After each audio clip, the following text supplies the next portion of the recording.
Novembre 2066.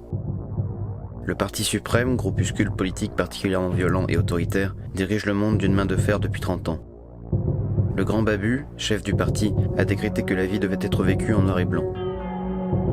Les couleurs du quotidien ont été aspirées par des machines conçues par les ingénieurs du parti, aussi brillants que fous. Les tableaux furent brûlés, les cinémas fermés, les résistants arrêtés puis torturés. Les chromatiques, la police d'État, surveillent les brebis égarées. Il s'agissait des immeubles du quartier gris, inaugurés par le grand Babu lui-même 6 ans plus tôt, et où étaient logés les petits et moyens fonctionnaires du régime. Des immeubles qui ne manquent pas de fenêtres, et dont les bâtiments construits en ellipse autour d'une vaste cour permettent à chacun de voir distinctement ce que fait le voisin d'en face. Voici notre protagoniste. Un kidam éreinté par cette vie sous oppression. Il n'est pas différent d'un autre, peu plus courageux non plus. Il se contente de survivre sans s'attirer d'ennui.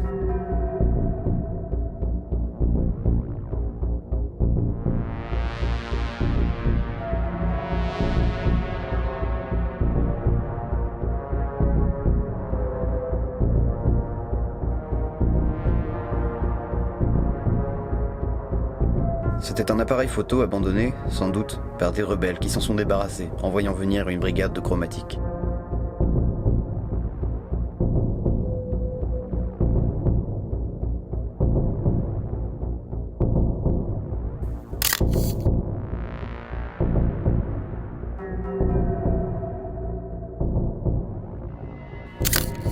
C'était formidable.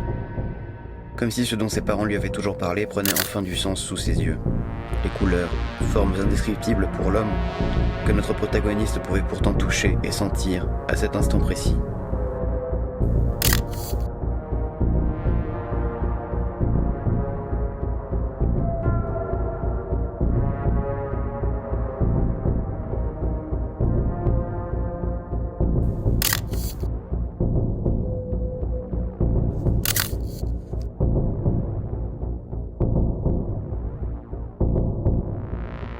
Mais son activité trop exhibée au nez de ses concitoyens allait causer sa perte.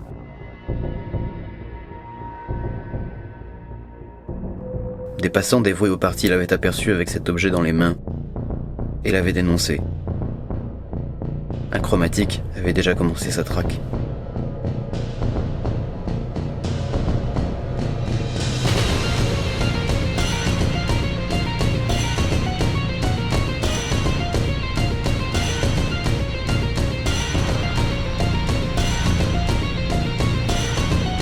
Vaincu, mais heureux, notre protagoniste périt avec l'idée qu'il avait changé quelque chose. Sa vie fut colorée pour un court instant, sa mort le sera pour toujours.